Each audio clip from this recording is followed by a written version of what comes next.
अखिलेश यादव मुगालते में है और सपना देख रहे हैं। ये 2022 नहीं, हम 2027 में जा रहे हैं। अब बंगाल उत्तर प्रदेश आप देखेंगे। वालेकुम दोस्तों, मेरा नाम हमाद है। एमआईएम के असदुद्दीन ओवैसी के विधायक ने कहा कि हम करेंगे 27 में मायावती के साथ गठबंधन और अखिलेश को छोड़ेंगे पीछे।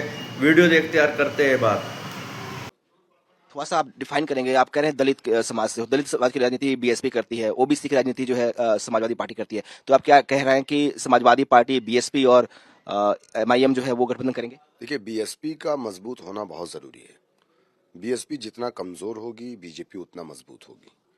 तो यकीनन हमारी जो पहली प्राथमिकता है वो यही है कि उत्तर प्रदेश में एमआईएम और बीएसपी का अलायंस होना चाहिए। हम ये चाहते हैं। अब ये बीएसपी को सोचना है कि बीएसपी क्या चाहती है, और यही दलित और मुसलमानों का एक बेहतरीन नेचुरल अलायंस कहलाएगा।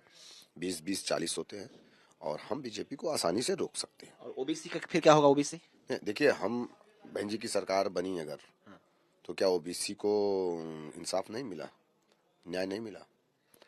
लेकिन उत्तर प्रदेश में ओबीसी की सियासत तो समाजवादी पार्टी करती है, मुस्लिम और ओबीसी के साथ लेके पार्टी चलती है आगे। समाजवादी पार्टी ओबीसी की नहीं, समाजवादी पार्टी यादव की सियासत करती है। वो 7% यादव उत्तर प्रदेश में है, जिसमें 2% यादव बीजेपी के साथ है। 5% यादव और प्लस 20% मुसलमान का वोट लेकर के समाजवादी पार्टी 111 सीट पाली। लेकिन अब मुसलमानों ने इस चीज को महसूस कर लिया है कि समाजवादी पार्टी मुसलमानों को सिर्फ और डिस्पोजल गिलास की तरह इस्तेमाल करती है। नाम नेहाद सेकुलर पार्टियों ने मुसलमानों को आज से नहीं, आजादी के बाद से कम्युनल फोर्सेस का डर दिखा करके, जब देश आजाद हुआ इस देश में 3 पार्टियां थी। हिंदू महासभा थी, इंडियन यूनियन मुस्लिम लीग थी और कांग्रेस थी। हमारे बड़ों ने हमसे कहा कांग्रेस तुम्हारी पार्टी है, मुस्लिम लीग तुम्हारी पार्टी नहीं है, और हिंदू महासभा को रोकना है, हमको कांग्रेस के साथ रहना है। लेकिन ये देश में 50 सालों में कांग्रेस की हुकूमत में 50,000 दंगे हुए, जिसमें 2.5 लाख लोग मारे गए, 90% मुसलमान मारा गया। हमारी पार्टी, हमारे नेता नेहरू थे, इंदिरा थी। मुसलमान दलित से बदतर हो गया, मुख्यधारा से कट गया। कौन जिम्मेदार है? आज 2,500 पार्टियां इलेक्शन कमीशन ऑफ इंडिया में रजिस्टर्ड क्यों है? अगर कांग्रेस की हुकूमत में सबको इंसाफ मिला तो फिर मुलायम सिंह को समाजवादी पार्टी क्यों बनानी पड़ी? ममता बनर्जी को तृणमूल कांग्रेस क्यों बनानी पड़ी? शरद पवार को राष्ट्रवादी कांग्रेस क्यों बनानी पड़ी? चंद्रबाबू नायडू को तेलुगु देशम क्यों बनानी पड़ी?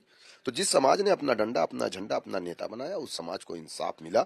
मुसलमानों की ये बुनियादी गलती है कि मुसलमानों ने अपना डंडा, अपना झंडा, अपना नेता नहीं बनाया, इसलिए मुसलमानों के साथ इंसाफ नहीं हुआ। अखिलेश यादव मुगालते में है और सपना देख रहे हैं। ये 2022 नहीं, हम 2027 में जा रहे हैं।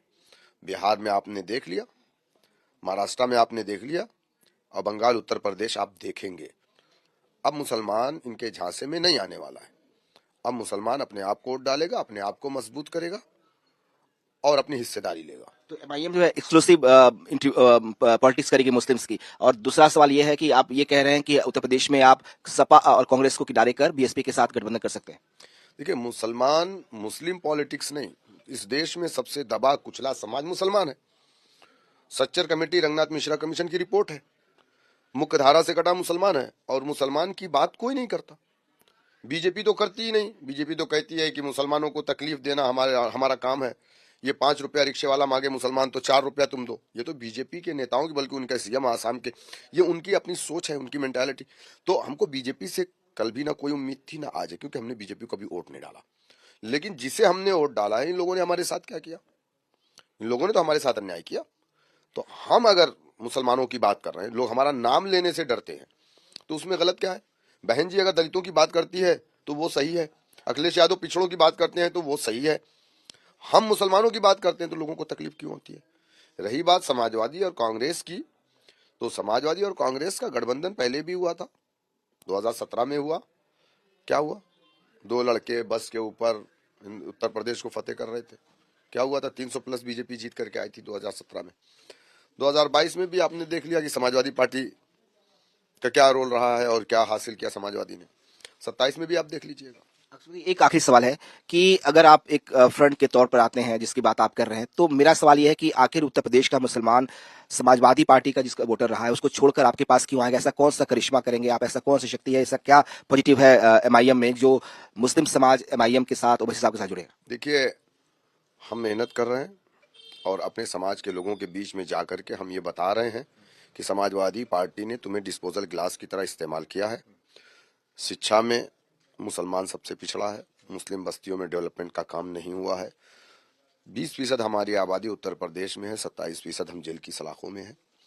अगर 25 साल मुख्तार अंसारी जेल में रहे तो 12 साल से बीजेपी की हुकूमत है, बाकी किसकी हुकूमत थी? ये सवाल मेरा अफजाल अंसारी साहब से भी है, जो ये कहते हैं कि ओवैसी साहब की पार्टी से ज्यादा मेरे घर में एमपी एमएलए है। आप मुख्तार अंसारी साहब को नहीं बचा पाए तो 25 साल मुख्तार जेल में रहे और अतीक अहमद 25 साल जेल में रहे। 10 साल से बीजेपी, 12 साल से बीजेपी है, बाकी किसकी हुकूमत में ये लोग जेल में रहे? क्यों रहे? तो समाजवादी पार्टी ने यूएपीए का कानून जब बीजेपी बिल लेकर के आई थी पार्लियामेंट में, समाजवादी ने सपोर्ट किया, आरजेडी ने सपोर्ट किया, कांग्रेस ने सपोर्ट किया। एमआईएम एक ऐसी पार्टी थी जिसने कहा कि इस कानून का दुरुपयोग होगा मुसलमानों के ऊपर। आपने देखा कि बगैर ट्रायल के 6-6 साल, 5-5 साल से उमर खालिद, शर्जील इमाम वगैरह लोग जेल में, कुछ लोग अभी निकले हैं, कुछ लोग अभी भी जेल में। तो यूएपीए